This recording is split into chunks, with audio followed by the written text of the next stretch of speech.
The fog drifts low across the valley as dawn struggles to pierce through the gray horizon. The wind carries the smell of damp earth and iron, the scent of a land forever marked by war. Beyond the forest, the silhouettes of stakes rise like black fingers from the soil, a field of silent warnings stretching toward the castle walls. Crows circle above, their cries echoing over the misty hills, where the last embers of a burned village still glow faintly beneath the ash. Inside the fortress, the torches flicker against cold stone. Footsteps echo down long corridors where guards whisper stories they dare not speak aloud during daylight. Every man here has seen things he will never forget, and every whisper returns to one name: Vlad, the ruler who dined beneath forests of impaled enemies. The man whose justice was as swift as his wrath. To his people, he was the protector of the realm. To his enemies, he was the embodiment of fear itself. Outside the castle, the Danube flows like a dark mirror, reflecting the pale moon. Along its banks, the remains of forgotten battles lie buried beneath moss and time. The forests breathe, alive with unseen eyes, wolves watching from between the trees, soldiers hiding, deserters praying. Every night, the fires of the watchtowers flicker like stars that refuse to die. Every dawn, the land grows quieter, as though waiting for the next storm. In distant villages, children fall silent when his name is spoken. Mothers close the shutters. Old men murmur prayers, their voices trembling with memories of iron and blood. And yet, even in fear, there is reverence, for they know he alone stood between their fragile homes and the endless tide of invaders pressing from the east. The roads that lead to Targovist are lined with warnings. Broken helmets, rusted swords, the skeletons of forgotten soldiers left to guard nothing but silence. Merchants hurry past them without looking. Pilgrims cross themselves, whispering that no soul who dies here ever finds peace. And far beyond, in the Turkish encampments, generals study maps in candlelight, their hands trembling as they trace the borders of Wallachia. For every army that marched north, few ever returned whole. In the great halls of Europe, his name reached kings who never saw his face. Letters were read in trembling voices, tales of forests of corpses, of soldiers who vanished in the night, of enemy camps found abandoned, the fires still burning but the men gone.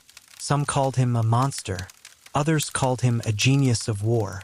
But to history he became something greater, a shadow that outlived his own flesh. Night falls again. The fog thickens.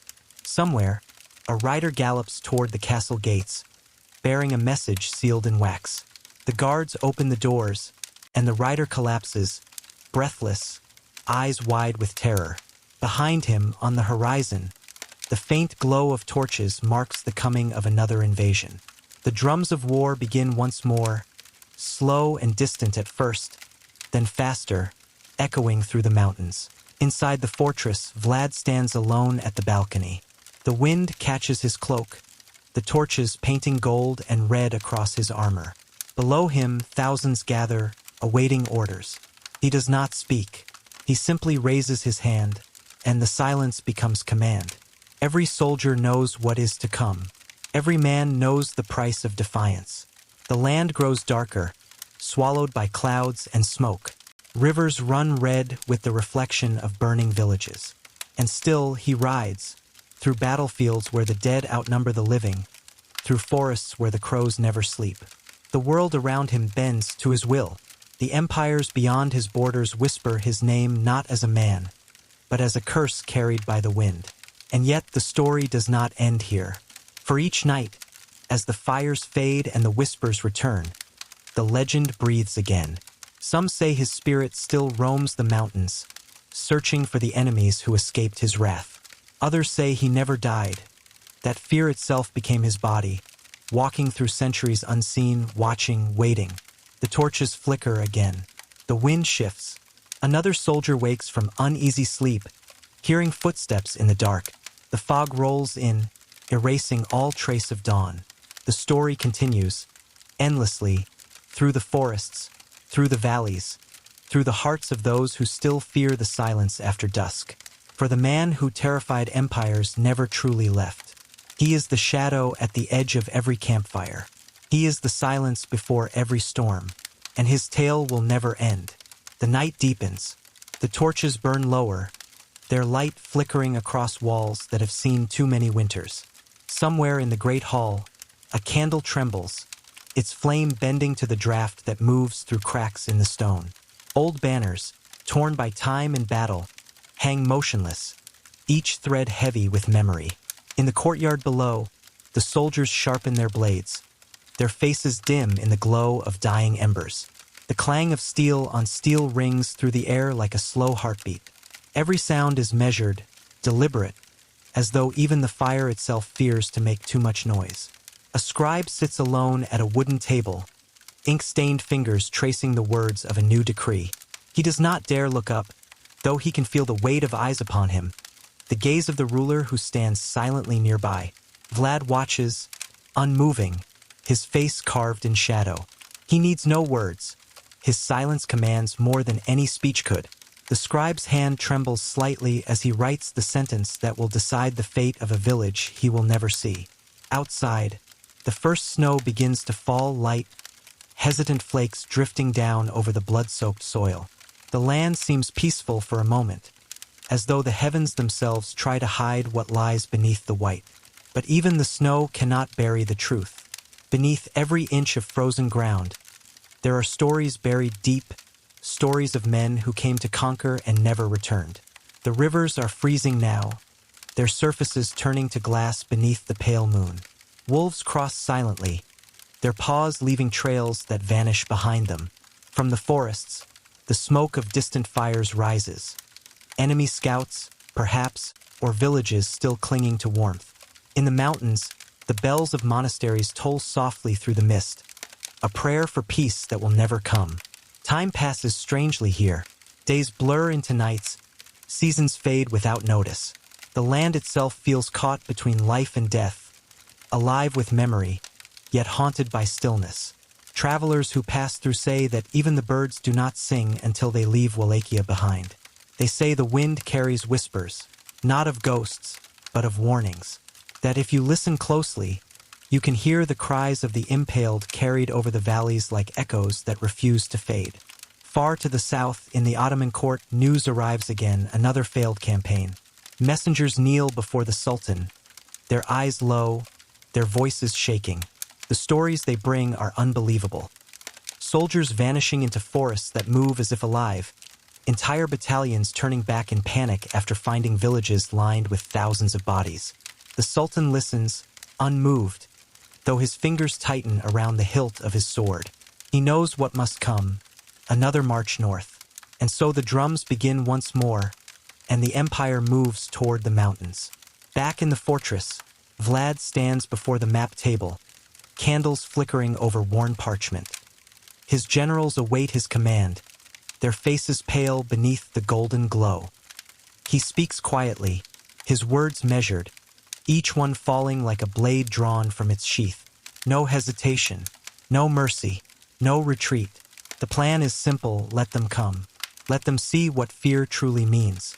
The forests will burn, the rivers will rise, the sky itself will seem to fall upon them. They will not find an army. They will find terror itself wearing the armor of a man. The next morning, the valleys awaken to fire. Smoke pours from the treetops. Villagers flee toward the mountains, clutching what little the thunder of hooves shakes the frozen ground, and the horizon glows red with the promise of another battle. The ravens return in swarms, their wings blackening the sun. And as the war drums fade into the distance, the land breathes again, but never peacefully. For each victory brings another wound, and each silence carries the weight of what was lost. The empire will march again, and again and again, and the shadow of the man they fear will always be waiting. The fires dim, the snow falls once more, and the story continues, through time, through silence, through the endless rhythm of history repeating itself. The land remembers, the people whisper, and somewhere, in the cold wind that sweeps the hills, a voice still murmurs a name the world will never forget. Vlad, the man who terrified empires, The morning sun struggles to rise over a horizon veiled in smoke. Its light is weak, pale, and uncertain, as if the day itself fears to begin. The hills, once green and soft, now lie scarred and blackened, marked by the long fingers of fire. Ash drifts across the valleys like gray snow, covering what remains of the battle. Along the old road that winds through the forest, a procession of weary soldiers moves in silence. Their armor bears the stains of mud and blood, their eyes hollow, their breath misting in the cold. None speak. Every man knows that silence is safer than words in the shadow of their prince. They march as ghosts, bound not by loyalty alone, but by the knowledge that to disobey is to vanish. High above them, the mountains pierce the sky, sharp, ancient, unmoved by war or time. Snow crowns their peaks, glittering like cold silver under the thin light. From the cliffs, the sound of water trickles down, slow, steady, like the heartbeat of the earth itself. It is the only sound untouched by fear. Deep within the fortress, the air is heavy with incense and iron. The great hall is quiet except for the soft rustle of parchment. Vlad stands before the council table, his hands clasped behind his back, his gaze fixed on a map spread wide across the oak surface. Tiny wooden figures mark the positions of armies. A single candle drips wax onto the parchment, where the border of his land bleeds into that of the enemy. Outside the chamber, the priests chant low prayers. The rhythm of their voices rises and falls, echoing through the corridors like the breathing of something vast and ancient. The ruler listens, though he does not believe. He knows that no god will save them, only fear will. And fear, he thinks, is a god he understands well. At dusk, the castle gates open. Messengers ride out, bearing sealed orders bound with black wax. Each one disappears into a different path, north, east, west, vanishing into the dark like sparks swallowed by wind. In the villages, bells toll, calling men to arms once again. Mothers whisper farewells they've spoken too many times before. Children stand in doorways, watching as the riders pass, their cloaks flaring red in the dying light. Far beyond the borders, the Ottoman camp stirs. The smell of oil and steel fills the air.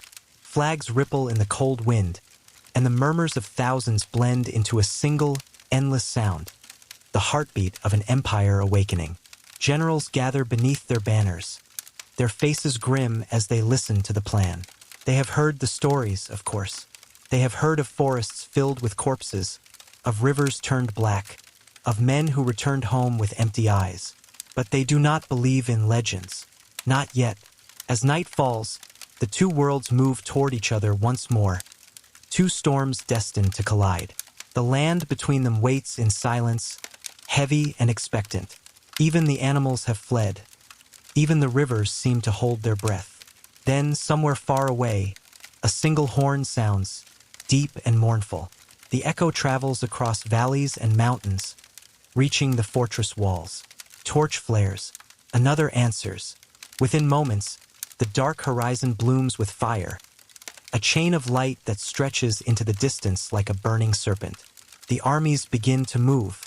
The drums begin again. The ground shakes beneath the rhythm of thousands of feet, and the stars above tremble as though they too fear what is coming. In the heart of the storm, Vlad mounts his horse. The animal snorts, its breath a cloud of white in the freezing air. The ruler's armor gleams faintly, marked with dents and scars, proof that even legends bleed. He says nothing. He does not need to. Every soldier who sees him feels the same thing, that the night itself follows him, that the darkness bends around him like a servant. And then, without warning, he rides. Down the hill, through the smoke, into the fire. The wind howls around him, the flames twist higher, and the night itself seems to scream as the two forces collide once more. The sound of steel fills the air. The world becomes chaos. Flashes of light, shadows of death, the roar of voices that will soon fall silent. And through it all, the figure of the ruler moves like a storm given form, unstoppable, unyielding, eternal. When dawn returns, it finds only silence. The battlefield lies still, covered in frost and smoke. No birds sing, no movement stirs. Only the wind continues, carrying with it the faint echo of a name. Not spoken, but remembered. A name that drifts over mountains and rivers, through forests and centuries. And still the story goes on. Through the ruins, through the endless turning of time, through the voices of those who will tell it again and again, never knowing where it began, and never finding where it ends. The fields lie quiet now, though nothing about the quiet feels peaceful. Grass grows through broken helmets, through the ribs of horses, through what once was a wall. The rain comes often and falls without hurry, washing rust into the rivers and carrying ash toward the sea. Decades have passed, and still the villagers speak as if the war ended yesterday. At night, the old gather around the fire. They tell the children that on certain evenings, when the moon is thin, a rider still crosses the ridges above the valley. Some say it is the prince himself, checking his borders. Others claim it is only the wind, but they lower their voices all the same. In the monasteries, scribes copy fading letters written by frightened envoys. Their candles sputter. Their hands ache from the cold. The words they preserve are half prayer, half record. The fields of stakes, the march of fear, the silence after victory. Each copy changes a little, and with every retelling, the man becomes more shadow than flesh. Merchants come through from the coast. They bring salt, spices, and stories. In taverns they whisper of a land where justice was sharp as iron and mercy was a rumor. Listeners lean closer, caught between disbelief and fascination. A few drink to the memory of the ruler who kept invaders away. A few cross themselves. The song always ends the same way, with the road vanishing into fog. Seasons turn. The forests reclaim the ruins. Ivy crawls over the stones of the fortress, weaving green into the cracks where fire once burned. Ravens nest in the towers. Travelers who pass through say the air there feels heavy, as if history itself still lingers, waiting to be noticed. Smoke of hearths curls upward from the small cottages that now dot the valley. New generations till the same soil, unaware of how much of it is mixed with the dust of battles long gone. The plow occasionally turns up a rusted buckle, a piece of armor, a fragment of bone. The farmers place these relics by the roadside as offerings, though no one quite remembers to whom. When the nights grow long, the storyteller returns to the village square. His beard is white, his cloak worn thin. Children gather at his feet, their eyes wide, their hands clutching warm mugs of broth. He begins the tale as his grandfather did before him. Not with a date, not with a name, but with a sound. The cry of ravens and the drum of hooves echoing down the mountain pass. The children lean closer, feeling the chill that seeps through even the warmest night. High in the mountains, a monastery still stands. The monks there tend vineyards on the slopes, pressing dark grapes into heavy wine. They keep an archive of old scrolls, though most cannot read the languages written upon them. In the margins of one, faded by centuries, there is a drawing. A man in a crown of iron, eyes like coals, standing before a forest of stakes. The caption beneath is too faint to read. Travelers come seeking the legend. Painters, poets, wanderers. They arrive with questions and leave with more than they brought. Some with sketches, some with nightmares, all with the same uneasy sense that the air itself listens. At dusk, they climb to the ruins of the fortress.